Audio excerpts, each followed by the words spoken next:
everyone. I'm Lana. Thank you so much for joining me. President Biden will meet with NATO allies and the European Commission in Brussels this week. It's the second part of his first international tour since taking office. The meetings come on the heels of the G7 summit, in which world leaders agreed to work together to combat the rise of China, address climate change, and end the global pandemic. This Wednesday in Geneva, President Biden will become the fifth American president to meet face-to-face with Russian President Vladimir Putin. They're set to address a number of thorny issues, including cyber attacks. A number of Russia-based hacks have recently targeted American entities, including the attack that briefly took down the Colonial Pipeline. The U.S. and Russia are part of a new UN-backed agreement against online hacking. But on Sunday, Secretary of State Antony Blinken told Face the Nation he's skeptical of Russia's cooperation. It's not a matter of trust. I think someone once said, trust but verify. I'd say don't trust and verify. We'll see by Russia's actions whether it will make good on any commitments it makes. Here's the thing. We've now been the victim of ransomware attacks. And many of these attacks come from criminal organizations, not necessarily from states. But countries have an obligation. No responsible country should be in the business of harboring criminal groups engaged in these attacks. And this is one of the things that President Biden is going to be taking up with President Putin. CBS News senior White House and political correspondent Ed O'Keefe joins me now from Brussels, where he's covering the president's trip. Ed, great to see you out there. So how does the Biden administration confront someone like Putin, who has seen 5 U.S. presidents come and go, whose country has been subjected to years of sanctions from the U.S., and yet gives no indication that there's any interest in changing either behavior or the relationship that Russia has with the United States? Lana, I think that's the question of the week. How exactly is the Biden administration going to treat this relationship any differently? Notably today, both the American president and the Russian leader agreed that the relationship between the two countries is at least a 30-year low. So they've got that going for them. I believe that if you talk to administration officials, they say, look, better to have this conversation now and try to get a sense of where potentially there might be a way to work together and where they're just going to have to continue to agree to disagree. But I think one way for people back in the United States to potentially think about this is the fact that the president continues to have conversations with Republicans about an infrastructure bill that may ultimately not result in much of anything. But at least they're talking and trying to generate a sense of bipartisanship and cooperation in Washington.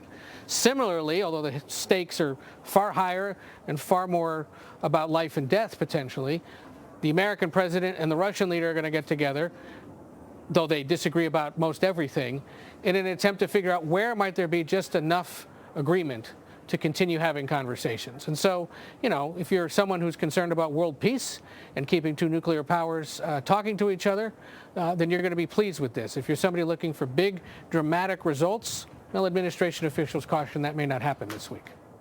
That's an interesting framework, Ed, but when we're talking about infrastructure here in the United States, both the Republicans and Democrats support that goal.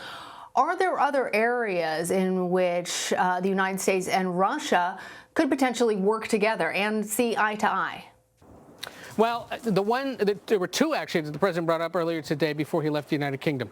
Climate change and then the situation in Syria. Not necessarily that the United States wants to re-engage in that situation, but understands that it is such a big problem for everyone that they've got to at least be talking about it. He also mentioned Libya as another area where Russia at least is much more involved in the United States and where the Americans may be able to engage a bit more. The Russian leader also has suggested a prisoner swap, potentially regarding people who've committed cyber-related crimes. Mr. Biden said he's open to that, although I think if you were to ask U.S. officials, they would say, well, which American has been committing crimes on the level that Russian entities have been in terms of cyber attacks? They're not necessarily familiar with any. So, you know, we'll see. And of course, the big one that sustains and that they will talk about continuing beyond its current length is the so-called START treaty, the nuclear disarmament treaty, that at the beginning of this year, both leaders said together on the phone had to be extended, and it was through at least 2026. There's a potential for more conversations about that, which obviously is in the interest of every human being, because the last thing the world needs is a nuclear war. Well, before the president's face-to-face with Putin, he'll also be meeting with NATO members.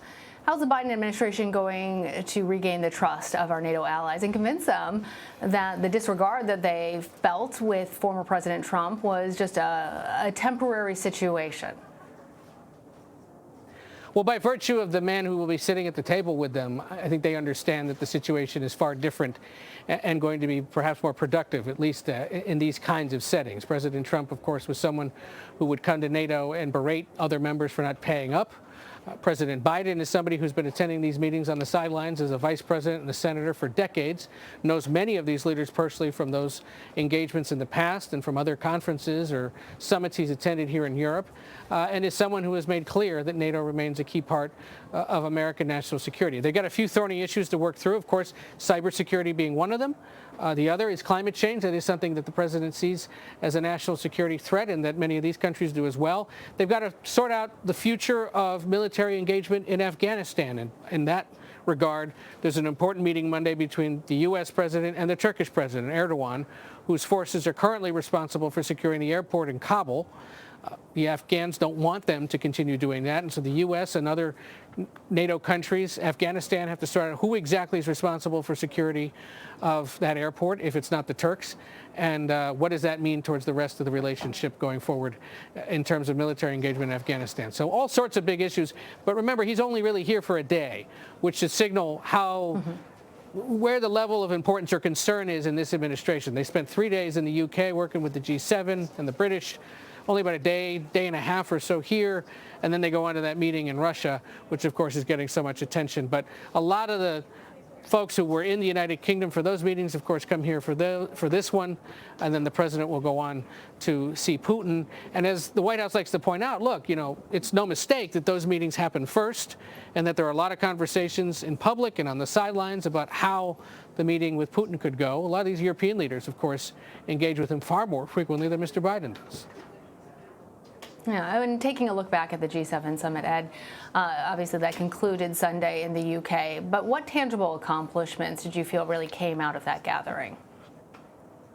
Well, the White House is pleased that for the first time, at least in recent years, there was serious talk and diplomatic language written about the rise of China and concerns about things it's done in regards to forced labor or non-competitive moves across the world.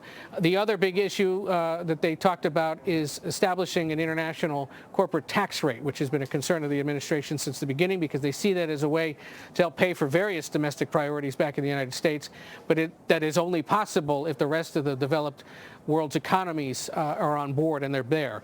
There was a lot of talk about climate change, which is a concern to the Brits and to the royal family, to the Johnson leadership in the UK, but they did not notably set a date certain for when these developed economies would stop the use of coal, which of course is a leading factor in the change in climate. So there's some concern about that around the world from those that monitor climate change talks especially, but there'll be meetings later this year in Scotland where potentially that comes up.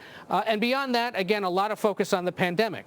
These countries together now, in the past year and a half or so, have committed nearly 2 billion doses of COVID-19 vaccines to the developed world. They haven't all been produced just yet, and that will continue into next year. But notably, the president had to admit it's likely going to take until beyond 2022 for the entire world to recover from the pandemic. All right.